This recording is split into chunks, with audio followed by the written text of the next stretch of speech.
بسم اللہ الرحمن الرحیم۔ السلام علیکم۔ آج سورہ بقرہ کی جو 6 رکوع ہم نے کل پڑھے تھے، آج اس کے آگے ہم پڑھتے ہیں۔ اعوذ باللہ من الشیطان الرجیم، بسم اللہ الرحمن الرحیم۔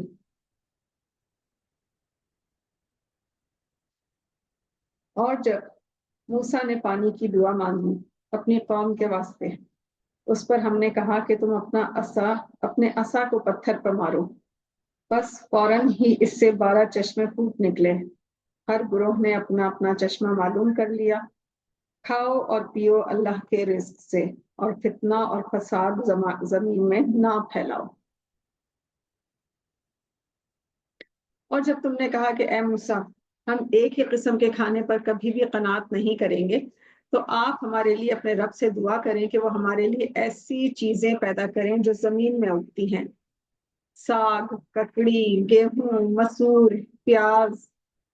موسیٰ نے کہا کیا تم اعلیٰ درجے کی چیزوں کے بدلے میں ادنا درجے کی چیزیں لینا چاہتے ہو؟ کسی شہر میں چلے جاؤ، وہاں تم کو وہ چیزیں مل جائیں گی جو تم طلب کر رہے ہو۔ اور ان پر ذلت اور پستی جم گئی، اور وہ غضب الہی کے مستحق ہو گئے۔ استغفر اللہ۔ یہ اس لیے ہوا کہ یہ لوگ اللہ کی آیات کو نہیں مانتے تھے اور رسولوں کو ناحق مار ڈالتے تھے۔ دوسرا سبب یہ ہے کہ اللہ اور رسول کی اطاعت نہیں کرتے تھے اور حد سے آگے بڑھ جانے والے تھے۔ بلا شبہ مسلمان، یہودی، نصارہ اور سابعین میں سے جو بھی اللہ پر اور یوم آخرت پر یقین رکھتا ہو اور نیک کام کرتا ہو، وہ اپنے رب کے پاس بڑے اجر کا حقدار ہے۔ ان کے لیے نہ کوئی خوف ہوگا اور نہ رنج و غم۔ اور جب ہم نے تم سے عہد لے لیا اور تم پر طور کو معلق رکھا، تو تم مضبوط پکڑ لو اس کو جو ہم نے تم کو دی ہے، اور اس کو یاد رکھو جو اس میں ہے، تاکہ تم متقی بن جاؤ۔ پھر تم اس قول و قرار کے بعد ہی پھر گئے۔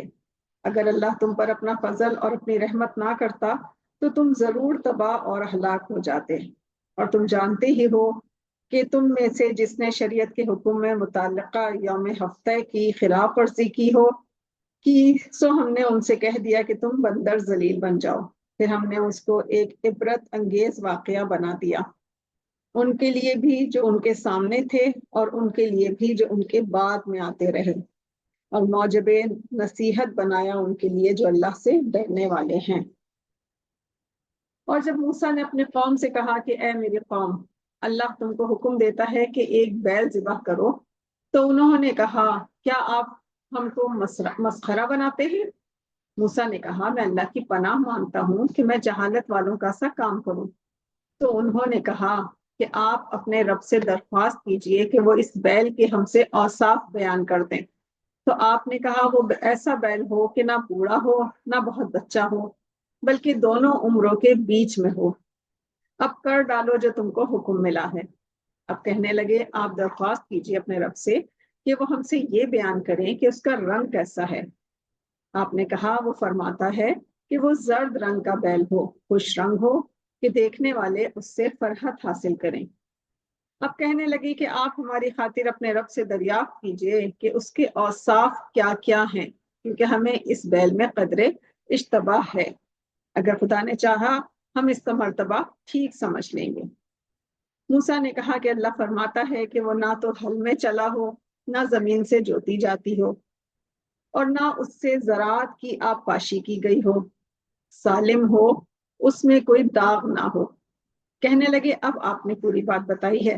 پھر اس کو ذبح کیا، ان کی حجتوں سے بظاہر کرتے ہوئے معلوم نہ ہوتے تھے۔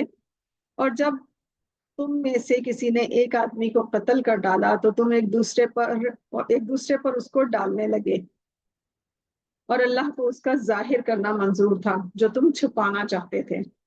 پھر ہم نے کہا کہ اس مردہ کو اس بیل کے کسی ٹکڑے سے چھوا دو، اسی طرح اللہ قیامت کے دن مردوں کو زندہ کر دے گا، اور اللہ اپنی نشانیاں تم کو دکھاتا ہے تاکہ تم اپنی عقل سے کام لو۔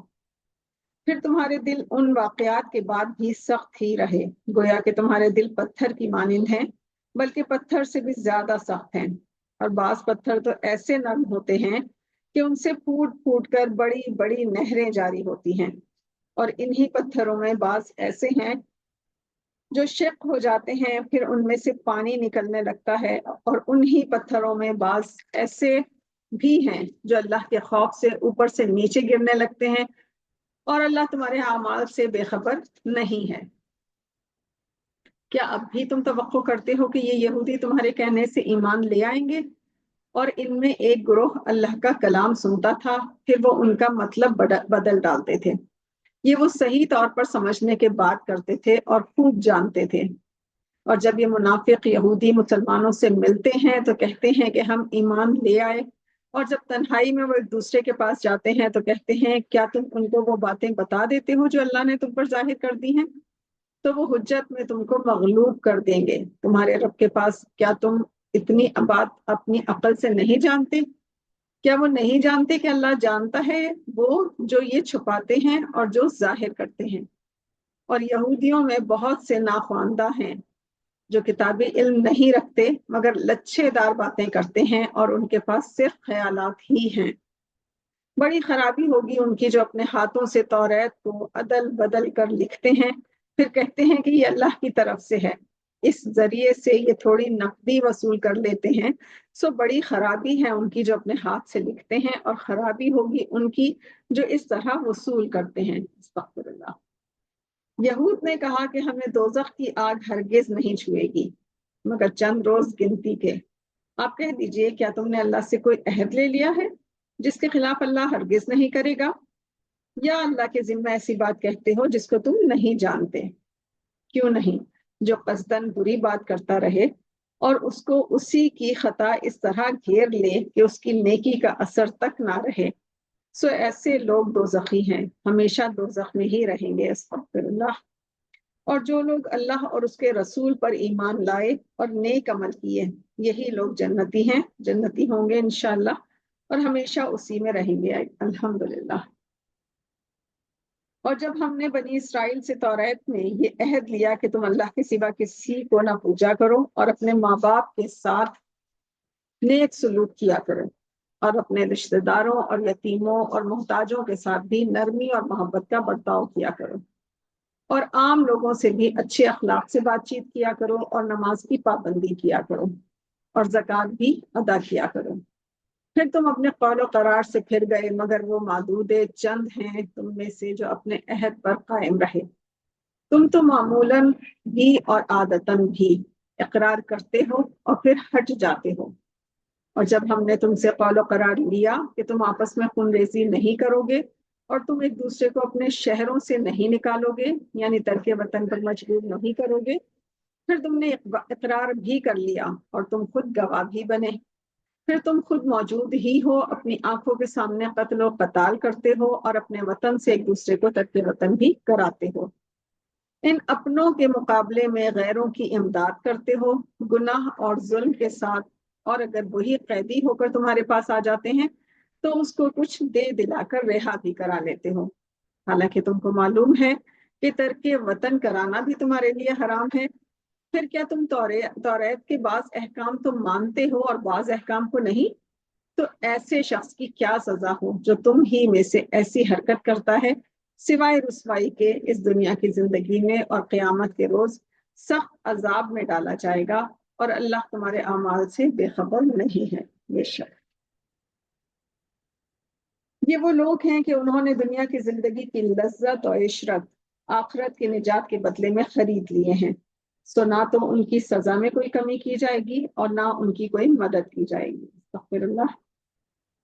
اور ہم نے موسیٰ کو کتاب توریت دی، اور ان کے بعد وقفے وقفے سے رسول بھیجتے رہے، اور ہم نے عیسیٰ ابن مریم کو نبوت کی کھلی نشانیاں عطا کی، اور ہم نے روح الاقدس کے ذریعے ان کی تائید کی۔ اور جب کبھی کوئی بھی رسول تمہارے پاس ایسے احکام لے کر آیا جن کو تمہارا دل نہ چاہتا تھا تو تم تکبر کر کے بعضوں کو جھوٹا قرار دیا کرتے تھے اور بعض کو بے دھڑک قتل کر ڈالتے تھے۔ اور یہودی بڑے فخر سے کہتے ہیں کہ ہمارے قلوب محفوظ ہیں، بلکہ کفر کے سبب ان پر اللہ کی مار پڑتی رہتی ہے، بہت ہی کم ایمان لاتے ہیں۔ استغفر اللہ۔ اور جب ان کے پاس ایک ایسی کتاب یعنی قرآن پہنچی جو اللہ کی طرف سے ہے اور تصدیق کرتی ہے اس کتاب کی جو ان کے پاس ہے یعنی توریت، اور اس سے پہلے خود وہ یہ بیان کرتے تھے کافروں سے، پھر جب وہ چیز آ پہنچی جس کو وہ پہچانتے تھے فوراً پہچاننے سے انکار کر دیا، حالانکہ خوب جانتے تھے۔ بس اللہ کی مار ہو ایسے کافروں پر۔ یہ بات بہت ہی بری ہے کہ وہ اپنی جانوں کو فروخت کرتے ہیں اس بات پر کہ وہ انکار کرتے ہیں ایسی چیز کا جو اللہ نے نازل فرمائی، محض اس ضد پر کہ اللہ اپنے فضل سے اپنے کسی بندے پر جس سے وہ چاہے نازل کر دیتا ہے۔ سو وہ لوگ غضب پر غضب کے سزاوار ہو گئے۔ اللہ، اور ایسے کافروں کو ذلت والی سزا دی جائے گی۔ اور جب کہا جاتا ہے ایمان لاؤ اللہ کی کتابوں پر، کہتے ہیں ہم تو رات پر ایمان لا چکے، باقی سے انکار ہے، جبکہ وہ بھی حق ہے اور تصدیق کرتی ہے توریت کی۔ کہہ دیجئے تو پھر اللہ کے رسولوں کو کیوں قتل کرتے تھے اگر تم توریت پر ایمان رکھتے ہو؟ اور موسیٰ علیہ السلام تم لوگوں کے پاس صاف صاف دلیلیں لائے، اس پر بھی تم نے گوسالہ کو موسیٰ کے طور پر موسیٰ کے طور پر چلے جانے کے بعد معبود بنا لیا اور تم ستم ڈھا رہے تھے۔ اور جب ہم نے تم سے عہد لیا اور کوہ طور کو تم پر لا کھڑا کیا، جو حکم ہم تم کو دیتے ہیں وہ تم حوصلہ اور پختگی کے ساتھ اختیار کیا کرو اور سن لیا کرو۔ اس وقت تو کہہ دیا کہ ہم نے سن لیا اور ہم سے عمل نہ ہوگا، کیونکہ ان کے دل کفر کے سبب گوسالہ ہی میں پھنسے ہوئے تھے۔ آپ کہہ دیجئے کہ وہ اعمال بہت برے ہیں جن کی تعلیم تمہارا ایمان دے رہا ہے، اگر تم حقیقتاً ایمان والے ہو۔ آپ کہہ دیجئے کہ اگر عالم آخرت کا گھر اللہ کے نزدیک محض تمہارے لیے ہے، دوسروں کے لیے نہیں ہے، تو ذرا موت کی تمنا تو کر کے دکھاؤ اگر تم واقعی سچے ہو۔ اور وہ ہرگز موت کی تمنا نہیں کریں گے کیونکہ ان کے ہاتھ کفر کے کاموں میں رنگے ہوئے ہیں، اور اللہ کو ان ظالموں کی تمام باتیں خوب معلوم ہیں۔ اور آپ ان لوگوں کو اس زندگی پر عام لوگوں سے زیادہ حرص کرنے والے پائیں گے، اور شک کرنے والوں سے بھی زیادہ۔ ان میں سے ہر شخص یہ چاہتا ہے کہ اس کی عمر 1000 سال ہو، 1000 سال کی ہو جائے، اور یہ بات کہ عمر میں چند سال بڑھ جائیں تو وہ عذاب سے تو نہیں بچ سکتے، اور اللہ نے تو ان کے سارے اعمال اور اللہ تو ان کے سارے اعمال خوب دیکھ رہا ہے۔ صدق اللہ العظیم۔ جزاک اللہ۔ رکوع نمبر 11 تک کا آج کا سبق۔ اللہ تعالی ہمیں قرآن پاک کو صحیح سمجھنے اور اس پر عمل کرنے کی توفیق عطا فرمائے۔ جزاک اللہ۔